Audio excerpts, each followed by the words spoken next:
Welcome to Talkn T-TRAK. This time we'll talk about what do you do when you get to the end of the track. Not all railroads go on forever. Short lines and branch line trains come to the end of track and need to turn around and return to where they came from. This little piece of railroading can add interest to operations. This is where we'll start.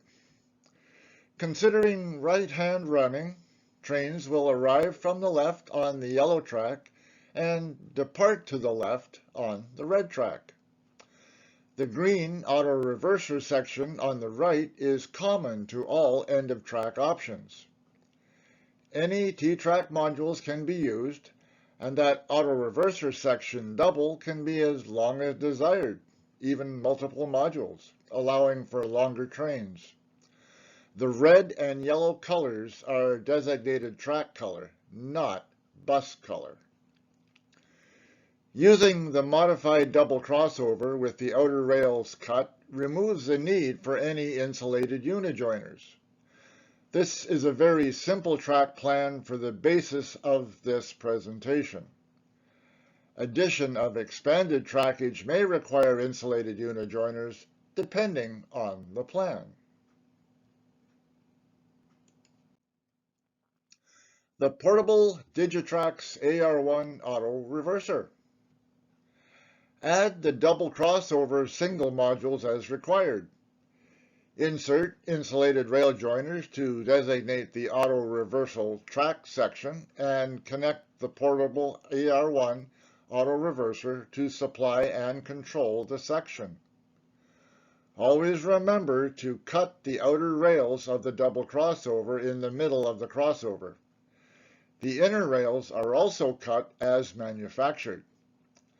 The modified crossover may remove the need for insulated unijoiners. One option to the end of track is the end loop.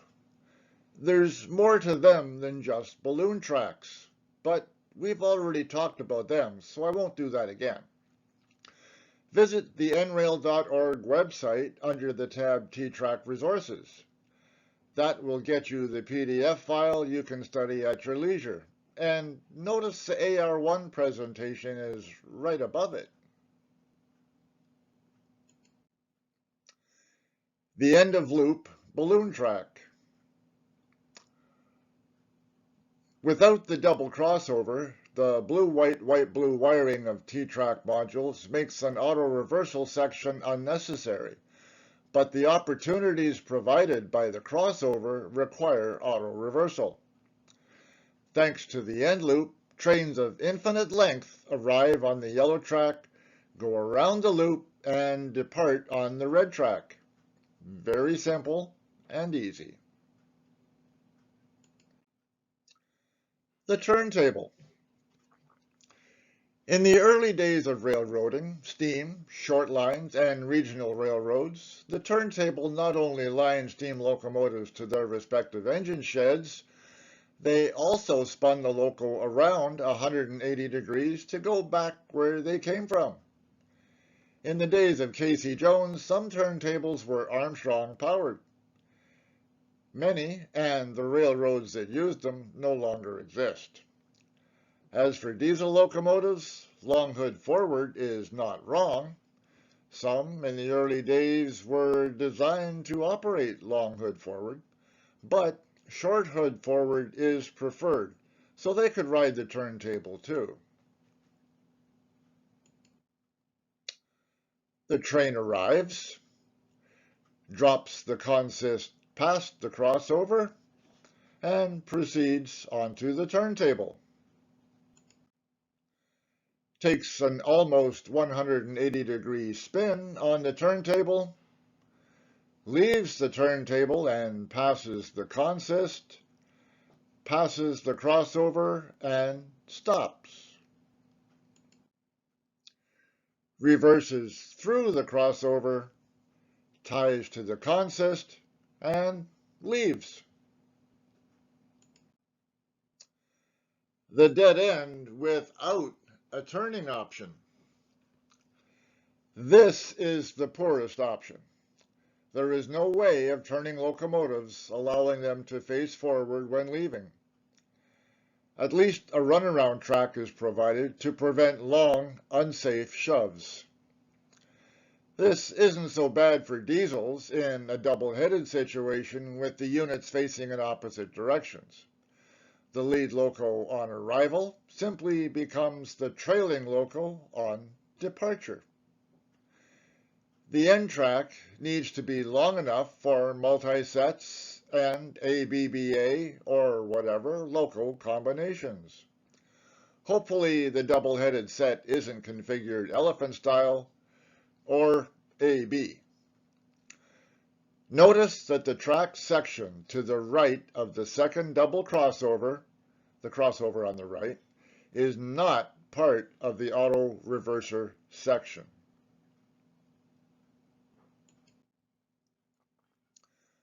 The train arrives, drops the consist between the two sets of crossovers, proceeds through the crossover to the end of track, reverses through the crossover, passes the consist, and stops past the first crossover. Reverses through the crossover, ties to the consist, and leaves. The three-point turn. Everybody's about face. The Y track. Steam or diesel, doesn't matter. All locos can be turned on a Y. I did a piece for the March-April NRail newsletter in 2022 that used Cato UniTRAK as the source of track materials that was primarily aimed at N-scale model railroaders in general, but would be very useful to Cato modelers. Size and track angles did not focus on T-TRAK. Much of my Talkn T-TRAK work would also be of use in general model railroading. This simple Y-track module is perfect for T-TRAK in size and construction. The legs of the Y are slightly shorter than a single module, but longer legs could be used, allowing the turning of short trains, also a common practice. I use Cato N-scale UniTRAK and NRail for my diagrams, but any track products could be used based on the general design of my drawings for any layout. The train arrives, proceeds through the crossover, drops the consist after the crossover, and proceeds to the end of track of the Y leg. Reverses through the Y track, stops at the end of track of the opposite Y leg, exits the Y, and passes the consist, stops past the crossover, reverses through the crossover, ties on to the consist, and leaves. The Y-track bits and pieces used here are shown. At 11/16 millimeters in track length, it's longer than a triple. Uses number 6 turnouts and 315 millimeter radius curve track. Wiring the dead end branch. Branches of a single row of modules are, like a spine track, normally fed from a single bus, the red bus. Using standard Cato wiring three-way extension cords, the branch is fed from the layout's red bus. The AR1 is fed from the red bus, and the reverser track section supplied from the AR1 by a similar bus configuration. Any number of modules, including yards and sidings, can be included, creating a branch of infinite length. DC operations would replace the AR1 with a double pole, double throw toggle switch. All modules are wired to the T-TRAK standard blue, white, white, blue, so any modules can be included in the dead-end branch. DC wiring the dead-end branch. The DC portable toggle switch reverser simply replaces the AR1. The dead-end branch would be a standalone DC block with its own power supply throttle.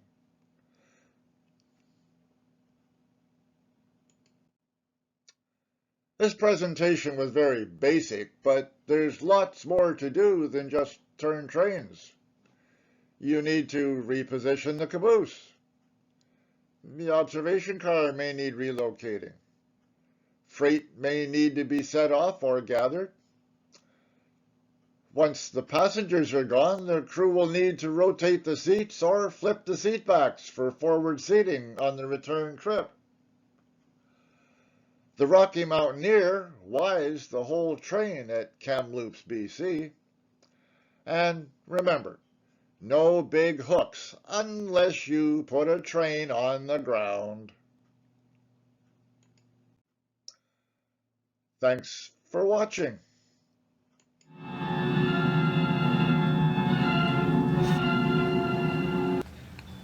Changing couplers.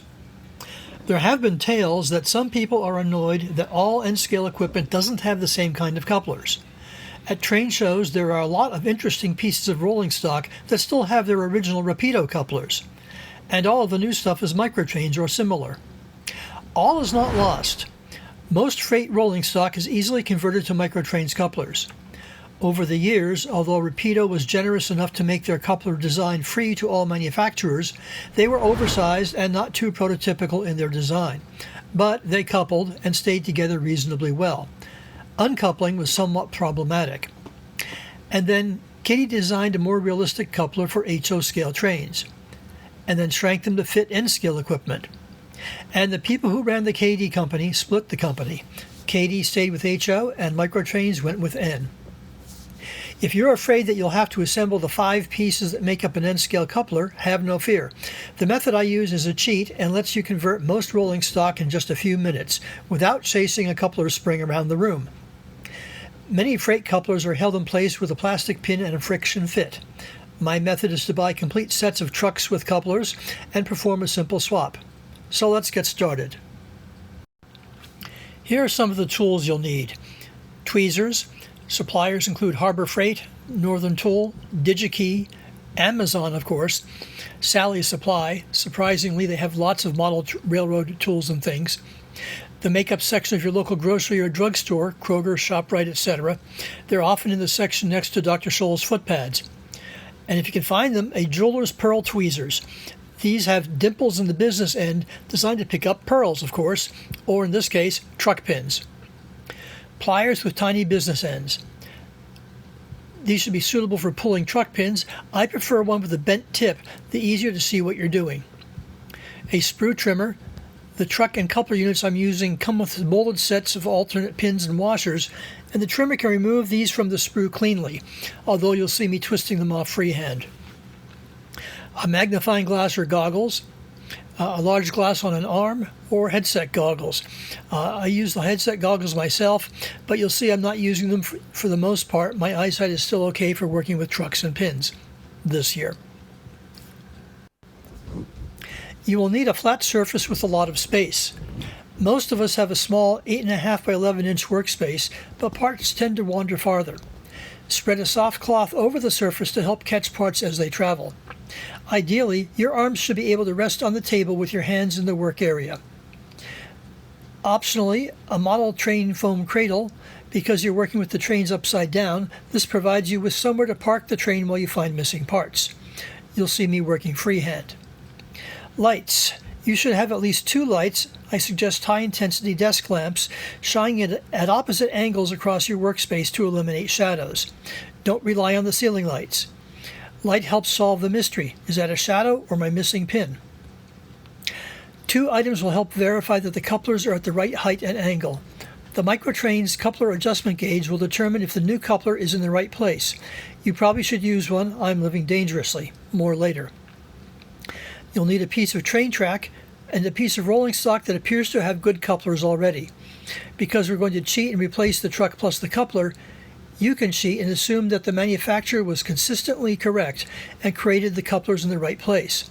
This isn't as bad as it sounds. Because the coupler is mounted on the truck, there's little to get out of alignment.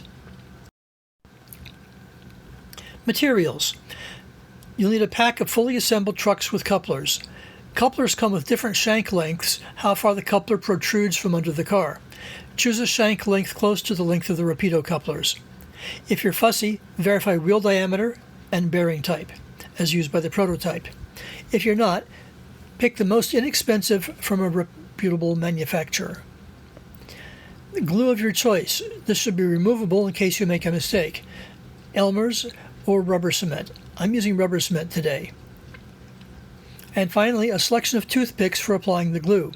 I'm actually using some teensy fuzzy wandy things designed for model train people. Cars to repair. I have a selection of mini tank cars and box cars equipped with Rapido couplers. Some other repairs that I've discovered, I have at least one mini tank car where the tank pulls loose from the chassis. It's only a friction fit, so I used a couple little lines of rubber cement and reassembled the tank, and it went back together quite easily.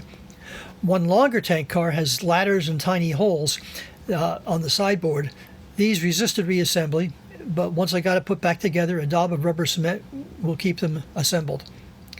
One box car popped off its chassis while swapping trucks. This resulted in another line of rubber cement to keep that put back together.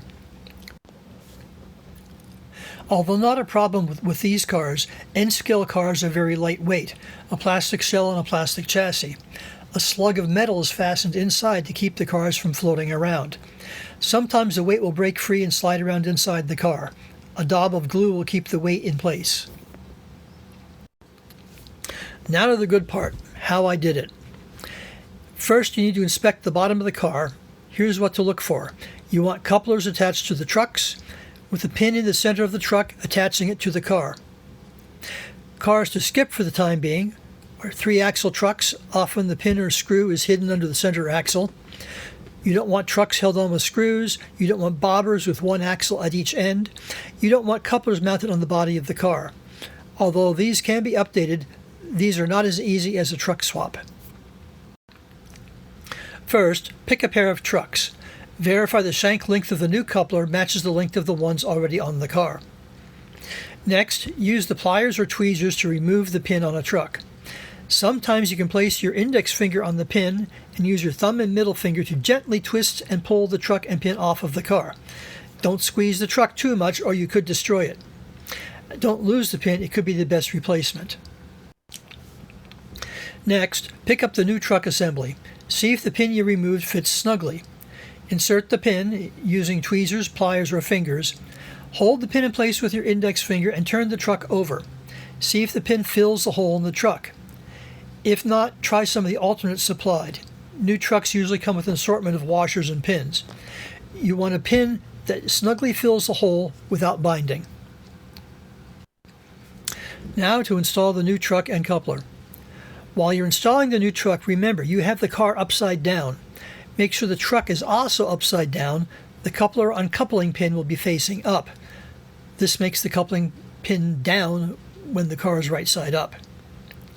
Although you can position the truck on the car and use the tweezers to place the pin, I've found it easier to place the pin in the truck, then hold it in place with my index finger, pick up the truck with my thumb and middle finger, then aim for the car. Guide the pin into the hole in the car, press firmly, then use the tip of the pliers to push the pin securely into the hole. Make sure the new truck swivels freely. If not, use one or more washers to lift the truck away from the car body. Make sure the pin fits snugly into the car body. If the pin removes itself very easily, try a different pin that has more body. Now that you have one end of the car finished, repeat this process on the other end of the car. What this does not do. This does not check coupler height or other parameters. It relies on the pack of trucks you bought to be made correctly. If you have another car that has the right coupler and is known to be aligned properly, you can check the new coupler against the good coupler. This is not perfect, but is a quick and dirty check. Place the car on a piece of track and make sure it rolls freely. If you don't have enough trucks to convert everything, convert one end of one car so you have one end with a Rapido coupler and one end with a Microtrains coupler. This will let you add a string of cars with the wrong coupler until they can all be converted. You can also use cars or engines with the wrong coupler and an adapter here or there. And that's it. Pop off the truck with the bad coupler, replace it with the truck that does have the right coupler, and you're all finished.